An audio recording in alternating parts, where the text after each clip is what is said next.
the three parties, the Liberal Democrats, Tories and Labour, potential Prime Ministers were there. Martin Sorrell, what's your cast on that? Do you think it's wrong? I think it is an affront, yes. You do think it's an affront? Yes, I do. I mean, at the very least, it should be done in the context of Scotland, at the very least. But SNP is a significant party, particularly in this area of the country, and I think they should. I think it is a... There is going to be a specific debate in Scotland, yeah. It has to be said. Yeah, but I think it should be. And I think we'll probably all be exhausted with 1.5-hour debates at the Prime Ministerial level, at the Chancellor's level, at the Foreign Minister's level, and whatever other levels we have, and we'll probably all be tuning out. But I do think it is wrong. Okay. Liam Byrne. Well, I just think that we should be having as many debates over the next few weeks as possible. And I think the more that we get them on television, the better, because I think there is a big choice at this next election about the course that we take as a country. I think there is a question about the prime ministerial debates, as you say, which are conducted between parties who are running MPs in every single seat. But look, I think in every region, in every country, we want to see as much debate as possible, because there are some really big choices as a country that we've got to front up to. But you don't think the SNP should be included in the prime ministerial debates? No, I think when the SNP runs MPs as candidates in every seat, then there's a strong case for that. But that's to take nothing away from what I hope will be some excellent debates in Scotland. I think there's going to be 2 or 3 of them. Alex Salmond. Well, I mean, obviously we'll get together with Plaid Cymru and we'll stand candidates across England so as we can get a shot in the television debate. You might find English voters voting for you if you're going for independence. I know that you would, David. You've said it before. Know what I would yes. do. Well, we'll use you as one of our great celebrities in the campaign, David, when you come out for Scottish independence. It's interesting that they started to be called prime ministerial debates.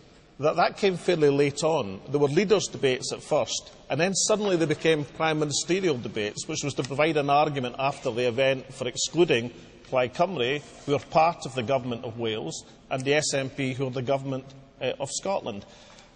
We talk about this as an affront to the SNP and an affront to democracy. It's an affront to the countries of Scotland and Wales. These 3 debates are all to take place in England, which is one of 4 countries in the United Kingdom, one of 4 countries, with an audience gathered from a 15-mile radius round the debates. The first debate, which is to be in ITV, is to focus on domestic issues, i.e. education, health, things which are devolved to Scotland. That entire debate will be largely irrelevant to the voters of Scotland and Wales, who are pursuing different policies, thank goodness, on the health service in particular.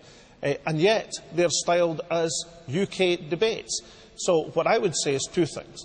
I think the BBC in particular, which is paid by licence payers across the 4 countries, not just in England. The BBC is the British Broadcasting Corporation, not the English Broadcasting Corporation.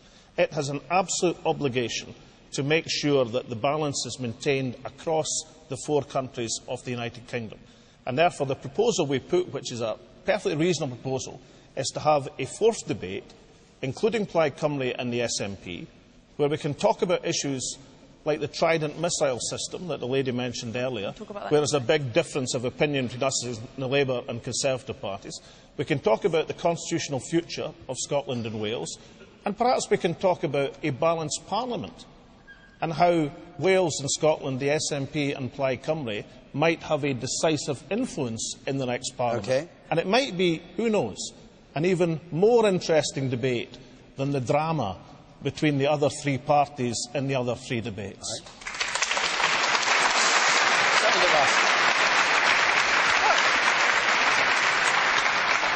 First of all, this is not a decision which the Labour Party, or the Conservative Party, or the Liberal Democrats have actually made. This is the this is the various organisations and broadcasters that are organising these debates. But secondly, this was an agreement between the 3 major parties, to say BBC, ITV and Sky. And the 3 major parties went out and said, we will not have Alex Salmond, did they? Yes. No, they did not. Yes, they did. No, they did not. Yes, they but did. let me just say this.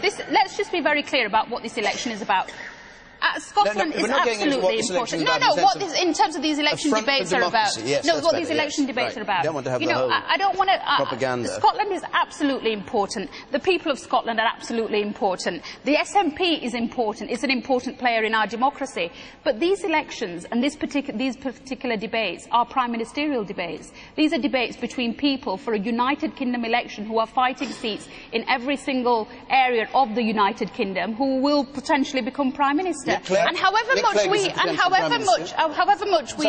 like you, Alex Salmond, as a person. However much I like Alex as a person. Alex Salmond is not going to be Prime Minister of the United Kingdom and therefore shouldn't be in the prime ministerial debates. Is Nick Clegg going to be Prime Minister? Well, maybe Julia can answer that. The thing is, Alex, that these are debates about a UK Westminster Parliament elections, and you're not even standing as a candidate to be an MP.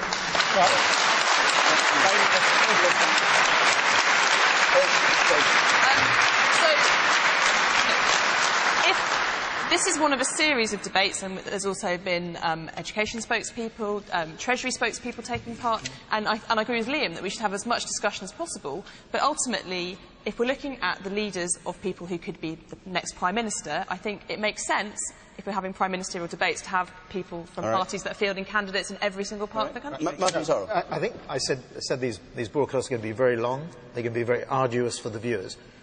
The premium will be on not making a mistake. That's the problem with these debates. Certainly we've seen that in America. I think if Alec was involved in them, certainly the debate would be more punchy, certainly be more interesting, certainly more stimulating, and the demand for detail in terms of policy, I think, would be greater. So the more influences we have to bear in this debate, and it's not stayed and projected and programmed, I think the better. Okay, well, we'll see how it turns out. I hope it won't be any of that. But let's see. Just take a couple of points. The man in the check shirt there. Alex, is your reason for causing a fuss about this not more about your ego and less about democracy? Right. Okay, and you over there. To follow up on the point that was raised just now, it's not just about the smaller parties being marginalised, but this so often, it just focuses on Labour versus Conservative. And I think what would be much more interesting to see would be to see individual pairs of leaders in a much shorter format paired off, so you can really see what the differences between them actually are. Okay, let's go on. We've got time just for one more question. It's from Zakia Yousaf, please. Zakia Yousaf. Is the expulsion of a diplomat the most appropriate penalty for an act of terrorism? This is the